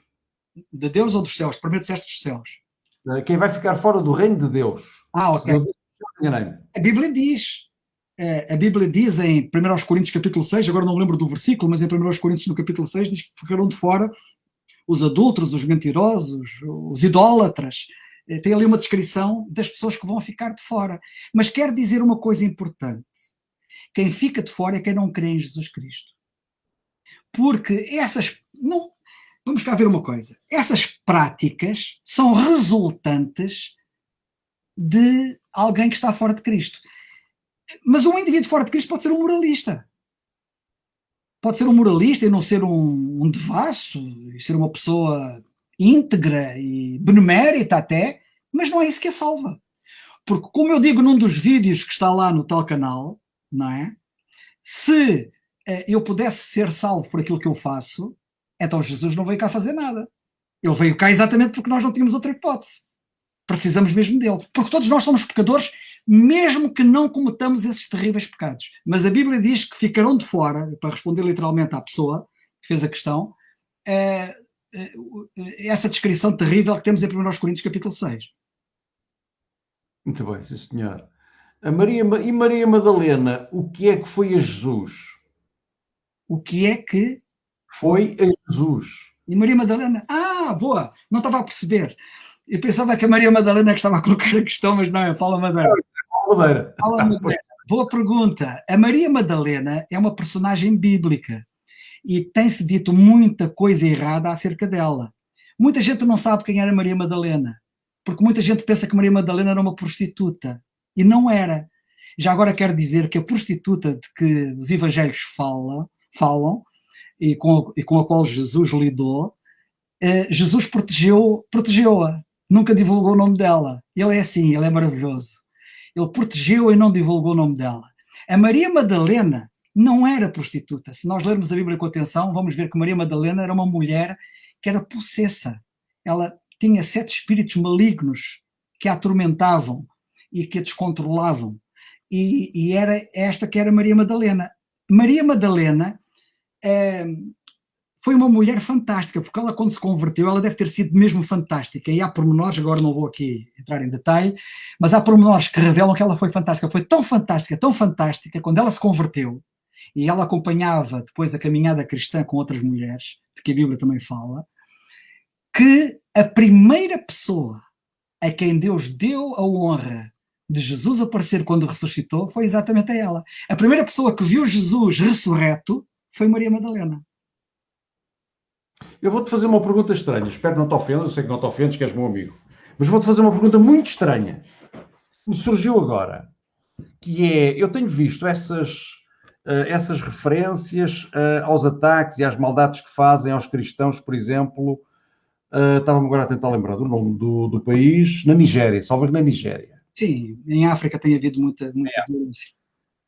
Eu não tenho dúvidas nenhumas que tu és um daqueles indivíduos que, independentemente das torturas que te fizessem, tu nunca renunciarias a Deus e a Cristo, Jesus Cristo. Tenho a certeza absoluta. Que Deus me ajude, não é? Porque eu sou fraco, eu não sou nenhum herói.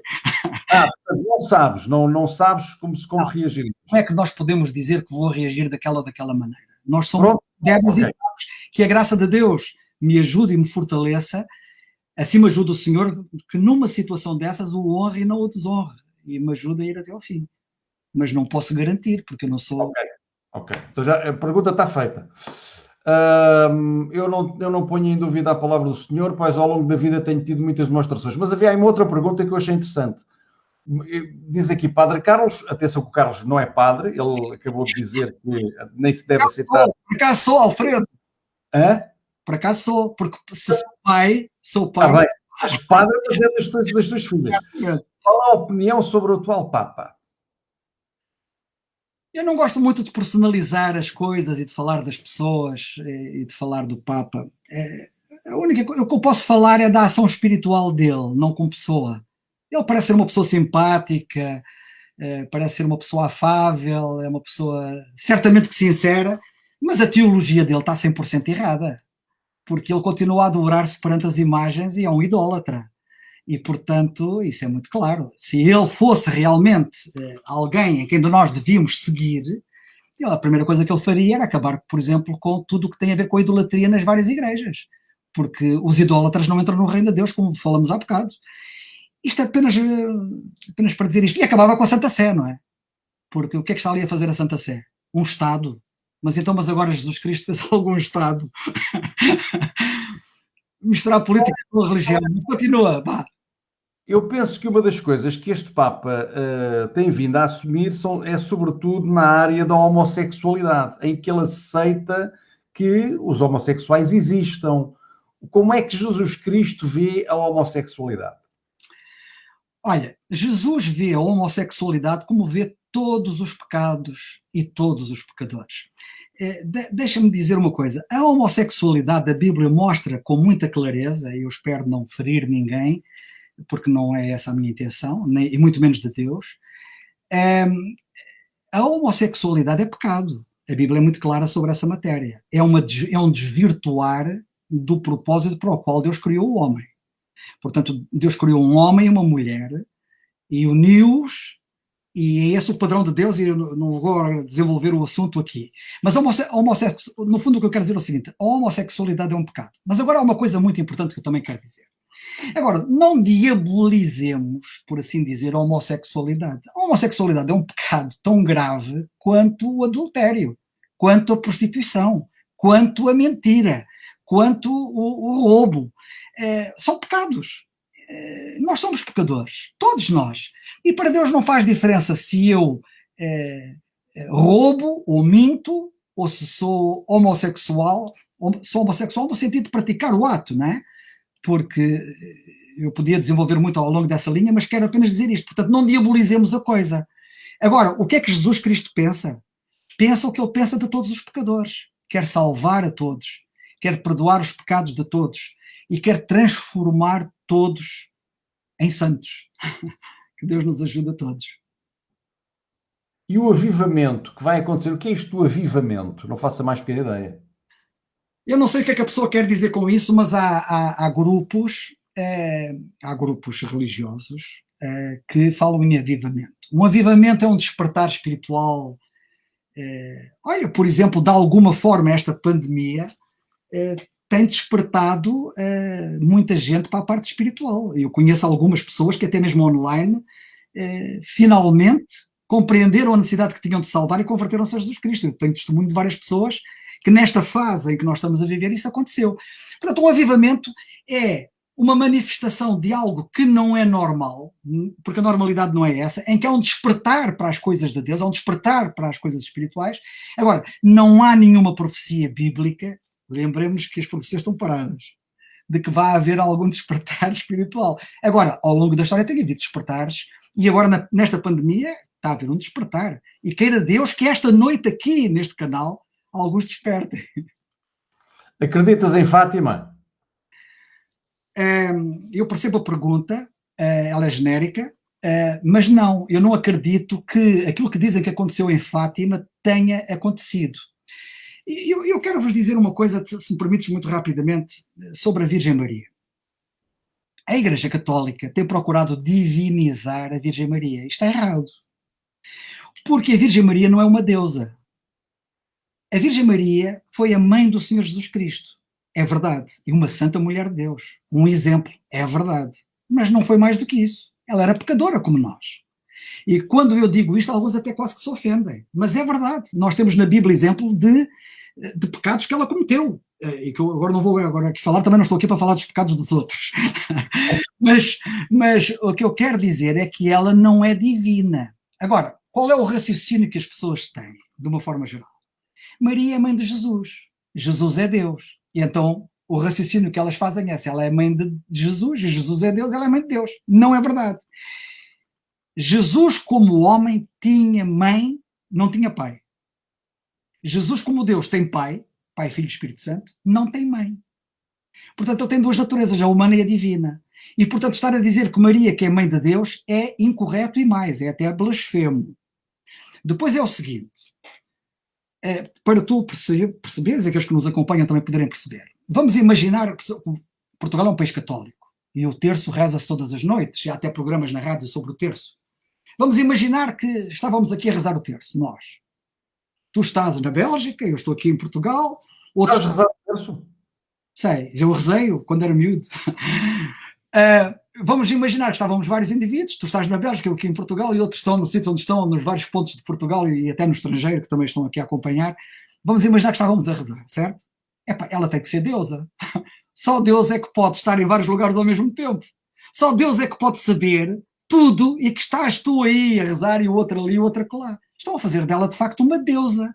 E isto é muito grave, porque a Bíblia diz que só há um Deus, e que é Jesus Cristo. Ok?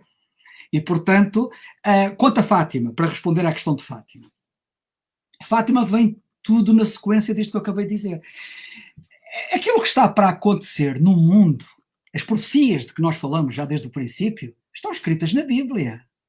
Tudo o que é importante está lá escrito que vai acontecer. Por exemplo, está lá escrito que Jesus vai voltar a este mundo.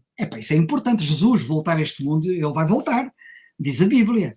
Ele vai voltar a este mundo. As pessoas vão todas ficar de boca aberta quando ele voltar. Mas eu quero te dizer uma coisa. Mas a Bíblia não fala nem a Virgem Maria vir cá a este mundo. E se ela viesse cá era importante. Onde é que está isso na Bíblia? De que ela viria cá a este mundo?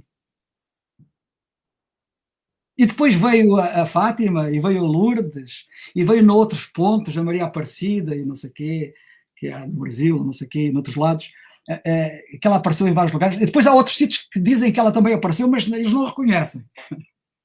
Há um grande negócio por detrás disso, infelizmente. Muito bem. É ou não é verdade que os anjos existem cá na Terra?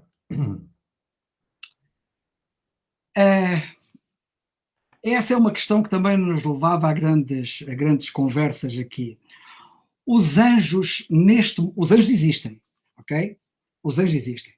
Se eles andam aí na Terra ou não, não me compete a mim dizer isso, porque só Deus é que sabe onde é que eles andam. Mas o que eu quero dizer é que neste momento eles não têm uma ação visível. Isso é muito claramente, ao contrário do que aconteceu no passado, em que os anjos apareciam visivelmente a pessoas e falavam com elas. Atualmente, os anjos não têm esse papel. Só para te dar uma ideia, enquanto que, por exemplo, no Velho Testamento, os anjos guardavam as pessoas, eram segurança para as pessoas. Por exemplo, o anjo do Senhor acampa-se ao redor de cada um e os livra, diz a Bíblia. Quando vemos o apóstolo Paulo, que é o apóstolo que tem a ver com o período que estamos a viver neste momento, é colocado na prisão em Roma e morreu na prisão em Roma, Ele disse, todos me abandonaram, mas o Senhor assistiu-me. Portanto, quem assistiu o Senhor não foi nenhum, quem assistiu o apóstolo Paulo não foi nenhum anjo, foi o próprio Senhor que o assistiu. Nós hoje temos um privilégio maior, que é ter o próprio Senhor connosco, que ele diz, nunca te deixarei nem desampararei. Isto é muito melhor do que ter anjos. Mas eles têm o papel deles, e têm um papel particular com a nação de Israel e com a linha profética. Com a nação de Israel? Sim, com a nação de Israel. Por exemplo, a Bíblia fala em Miguel, que é um arcanjo. Arcanjo quer dizer chefe de anjos. Uhum. Que se levanta pelo teu povo, diz a Bíblia, e o teu povo ali no contexto, está em Daniel no capítulo 12, é a nação de Israel. Portanto, ele tem um papel muito importante em relação à nação de Israel, e muitos anjos têm um papel importante em relação à nação de Israel. Em relação à igreja, que é uma coisa curiosa, já agora vou dizer isto. Enquanto que no passado os anjos assistiam os crentes, serviam os crentes, atualmente são os crentes que servem os anjos.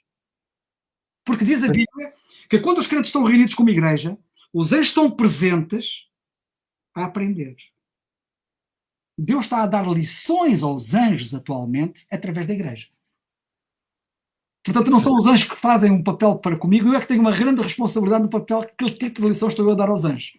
Quando falas da igreja, estás a falar de toda a igreja, incluindo a Igreja Católica Apostólica Romana? Quando eu falo da igreja, refiro-me à verdadeira igreja. A verdadeira igreja é o conjunto de todas as pessoas, estando onde estiverem, que verdadeiramente creem no Senhor Jesus Cristo como seu único e suficiente Salvador. Não tem a ver com estar nesta igreja ou naquela. Aliás, a igreja do Senhor Jesus Cristo não tem rótulo. Muito bem, é verdade, todos temos um anjo da guarda ou não?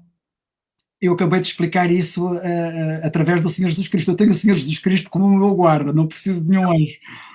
Pronto, estou a fazer a pergunta que estão a fazer. É certo, eu percebo.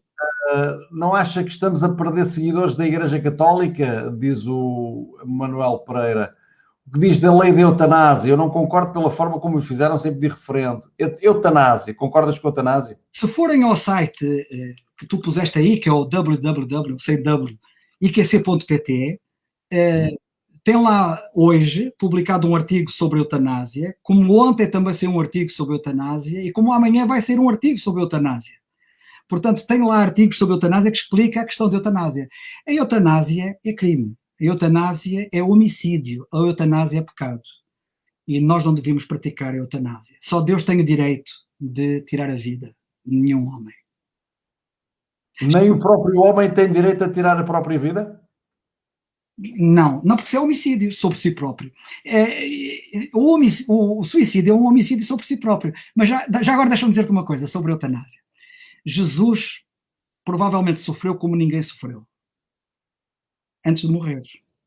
Se havia alguém que precisava de eutanásia, era ele. Certo? Eventualmente. Se não sei o que é que sofreu, ele é Deus, se calhar não sentia nada. Deixa-me dizer-te uma coisa. Sabes o que é que a Bíblia diz? Que lhe deram vinagre a beber para lhe atenuar as dores. Cuidados paliativos, e nós hoje temos tanta forma, a ciência está tão desenvolvida para atenuar a dor dos que sofrem. Não precisamos de os matar. Mas isso poderá ser a escolha de cada um, não é? Isso é uma questão individual, mas eu não recomendo. Eu não recomendo. Porque é assim, deixa-me só dizer uma coisa. As pessoas pensam que ao matarem, ao praticarem eutanásia, que resolvem um problema da dor e não sei o quê, que resolvem. Não resolvem nada, só vão agravar, vão parar ao inferno, perdidas. Mas há inferno, há inferno. Então o que é que se tem a fazer? O maior pregador do inferno foi Jesus. Sabes uma coisa, Alfredo? Se fosse eu a falar do inferno, eu compreenderia a tua reação, como de tantos. Mas não sou eu que falo do inferno. Não sou eu, é Jesus. Sabes quem é que fala do inferno? Aquele que deu a sua vida para te salvar. Ele não quer, não quer que ninguém vá lá parar. Só lá vai parar quem quer, diz. O que é o inferno, afinal? O inferno é a separação de Deus para sempre. Resumidamente. É o homem ficar separado de Deus para sempre. E quero-te dizer que é terrível. É terrível. O que é que te traz essa certeza de uma situação tão grave? O que é que te traz essa certeza? Não percebi. O que é que te traz a certeza de quê? o que é que te traz a certeza de que estar longe de Cristo, estar longe de Deus, estar afastado de Deus é terrível? Porquê? Olha, porque estar longe de Deus é trevas.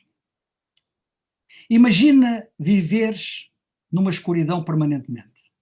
Achas que é agradável? Mas está bem, mas isso... Luz. Não, é que Deus é luz. E fora dele só há trevas. Separado dele é trevas. Trevas. Eu podia desenvolver mais o assunto, que eu agora não vou aqui desenvolver, mas imagina viveres uma vida permanentemente em trevas. Isso é estar separado de Deus. Por isso é que Jesus veio trazer a luz do Evangelho. Ok, muito bem. Ok, adiante. Vou fazer aqui mais duas perguntas. Vou aqui apontar mais duas perguntas. Olha aqui uma pergunta. Por acaso esta pergunta, se bem que singela, é profunda. Quem é Deus? Boa pergunta. Como eu costumo dizer, para uma boa pergunta, uma boa resposta. É uma boa pergunta, sem dúvida, da parte da Maria da Luz. Quem é Deus? Uma boa pergunta. Sabes que um dia fizeram essa pergunta ao Senhor Jesus Cristo? Porque ele falava de Deus. Deus atrás, Deus à frente, Deus acima, Deus abaixo, falava sempre de Deus. Concretamente até falava do Pai. E um dia, Filipe chegou-se ao pé dele, que era apóstolo, e perguntou-lhe assim: mostra-nos o Pai. Nós queremos ver o Pai, falas tanto dele, ou seja, Deus. A gente quer vê-lo. E o Senhor Jesus Cristo virou-se para ele e disse assim: ó Filipe, vocês já têm visto o Pai? Hã? Já temos visto o Pai? Sim. Filipe, quem me vê a mim, vê o Pai. Jesus é Deus. Quem é Deus? Jesus. Se alguém quiser saber quem é Deus, pegue na Bíblia e veja quem Jesus é. Através da sua palavra, dizes tu. Através da sua palavra, porque ele está revelado na palavra. Aliás, um pequeno pormenor, Alfredo, para todos refletirem, se quiserem, naturalmente. O que é verdade acerca da Bíblia é verdade acerca de Jesus. Ambos são chamados palavra. A Bíblia é palavra e Jesus é chamado o verbo, ou a palavra. João até lhe chama a palavra da vida. E, curiosamente, ambos têm duas naturezas. A Bíblia tem uma natureza humana, foram homens que a escreveram, mas tem uma natureza divina porque eles foram inspirados por Deus. E Jesus tem uma natureza humana, porque era homem, mas tem uma natureza divina porque era Deus. No mesmo evento, quando ele estava no mar, quando ele estava com os discípulos a ser fustigado na embarcação pelos ventos e pelas ondas, e ele dormia, Deus não dorme. Temos ali o homem a dormir.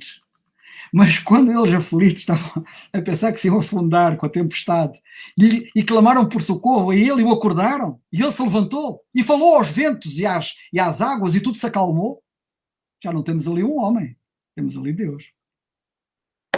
E portanto, o que é verdade acerca da Bíblia é verdade acerca de Jesus. E portanto, se vocês quiserem saber quem é Deus, olhem para Jesus. E se quiserem saber quem é Jesus, olhem para a Bíblia. Porque é palpável e tangível. Bem, última pergunta da Sara Crespo. Fica aqui. Como pode afirmar quem é Deus e dizer que Deus deixa existir o inferno, se Deus tudo perdoa? É uma pergunta muito boa, sem dúvida, muito lógica, muito inteligente e que muita gente coloca. Bem, isto aqui levar-nos, só isto era um tratado para estarmos aqui a tratar do assunto, mas quero dizer, vou tentar ser simples. Ela termina a questão com, como é que ela se chama? Desculpa que eu não fixei o nome. Sara Crespo. A Sara Crespo. Olá, Sara. Ela termina a questão, a Sara, com se Deus tudo perdoa. Pois aqui é que está a grande questão. O problema está aqui. Deus não perdoa a custo zero. Porque Deus, para ser amor, revelar o seu amor e revelar o seu perdão, não é? Ele tem que ser justo. Porque senão o indivíduo é injusto. Eu vou-vos dizer uma coisa. Quando estávamos na Nata, Alfredo, não sei se na altura tu lá estavas, mas não sei se nessa altura tu estavas lá, mas estivemos lá ambos, em Oeiras. E uma vez, houve um período em que eu fui ajudante de campo lá do Almirante da NATO, e houve uma vez um marinheiro português, melhor, antes do marinheiro português, houve um soldado da Força Aérea que estava na cozinha, trabalhava na cozinha, e que um dia, eles meteram-se lá nos copos e não sei o quê, e partiu para lá uns pratos, vou ler um bocado de mau comportamento, partiu uns pratos e terá puxado por uma faca para o cozinheiro, que era da Marinha, e aquilo deu origem a um processo disciplinar. Deu origem a um processo disciplinar e o almirante nomeou-me a mim para ser o oficial averiguante. E eu fui fazer as averiguações, fui ouvir as pessoas, ouvi o soldado, ouvi o cabo da cozinheiro, da Marinha, ouvi outros que foram testemunhas, ouvi aquela gente toda, não é? E escrevi tudo aquilo, e conduzi todo o processo. E eu conduzi o processo de maneira tal que o soldado da Força Aérea estava em fim de comissão, ia para casa, e se aquilo corresse mal, ele estava tramado porque ele ia levar uma pena pesada e ia ficar, já não ia para casa, ia ficar mais tempo e preso, enfim, complicado. Mas eu conduzi o processo de tal maneira, porque já me conheces, sabes como é que eu sou, não é? O tal indivíduo que defende o inferno, não é? O tal indivíduo que diz que o inferno existe. Mas é assim, o inferno existe, mas atenção, quando a gente fala no inferno, a gente fala do amor de Deus como ninguém. E eu falei com ele e consegui fazer com que ele, pela graça de Deus, consegui que ele fosse pedir desculpa ao cozinheiro. E isso atenuou muito a situação. E a sentença do almirante, perante os dados que estavam ali escritos e que eu escrevi, depois de ouvir todas as pessoas que estavam envolvidas, foi apenas ser condenado a pagar os prejuízos que tinha causado na cozinha. Vá lá. Passado umas semanas, ou um mês ou dois, já não me lembro, já não me recordo, mas foi passado algum tempo, não muito tempo, há um outro episódio que aconteceu lá. Um marinheiro, porque como tu sabes, aquilo é uma comunidade que tem várias nacionalidades, não é? Americanos, ingleses, etc. E um marinheiro foi lá a uma viatura que estava lá estacionada, assim meio abandonada, mas estava lá dentro estacionada, uma viatura estrangeira, e ele chegou lá e foi roubar, literalmente, a gasolina que estava lá no depósito. Roubar a gasolina que estava no depósito. Foi apanhado e tal. Lá o almirante mandou levantar um processo. Quem foi nomeado para oficial averiguante foi um capitão do exército. Já não fui eu. O capitão do exército conduziu o processo da melhor forma que conduziu, naturalmente, e a sentença foi: o marinheiro que furtou gasolina do depósito de um automóvel foi condenado a 1 mês de prisão. Isso é uma pena pesada. Espera aí. Quando isto aconteceu, eu pensei assim: o homem, por muito que queira fazer justiça, nunca consegue.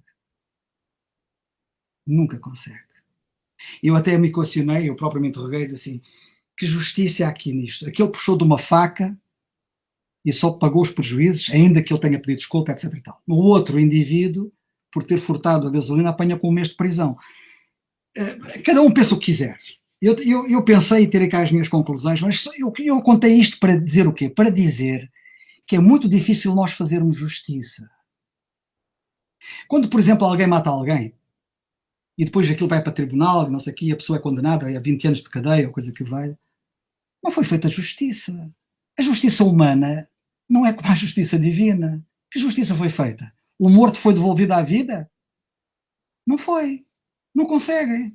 O homem não consegue fazer justiça.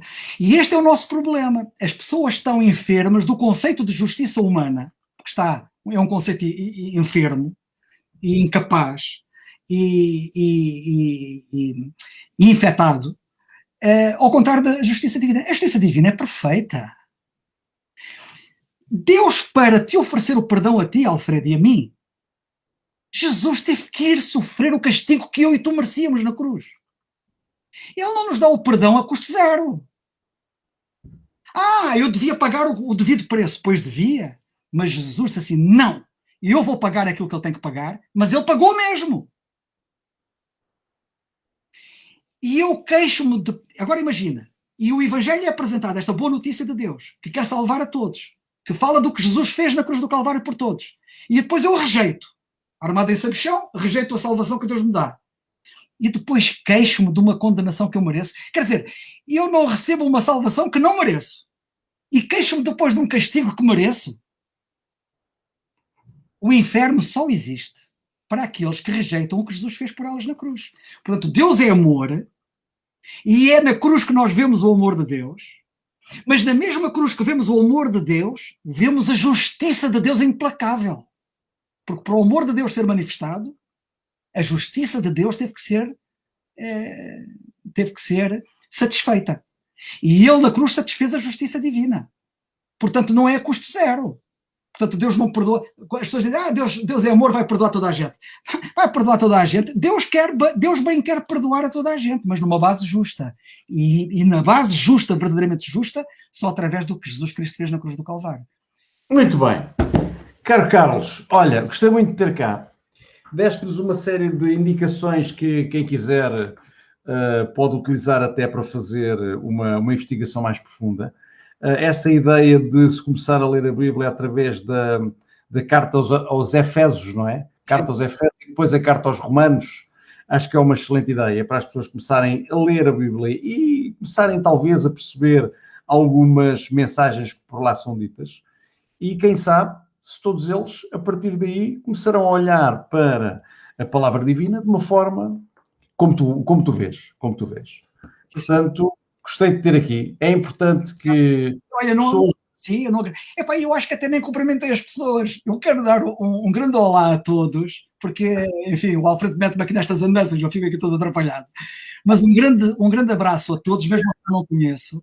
E obrigado, Alfredo, por me teres convidado, porque é um privilégio para mim. Ora, ficamos então por aqui. Eu sei que vocês todos vão tirar daqui, cada um de vocês, o sumo que buscam, que procuram.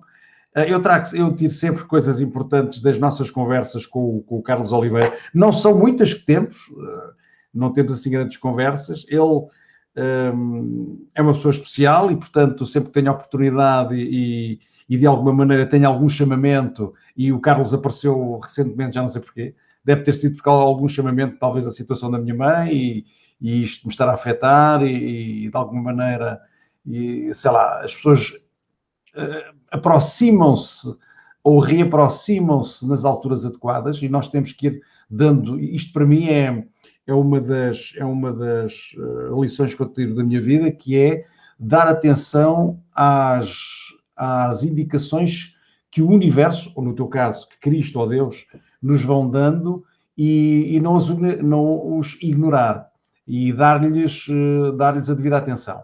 E, portanto, aproximarmos desta vez novamente.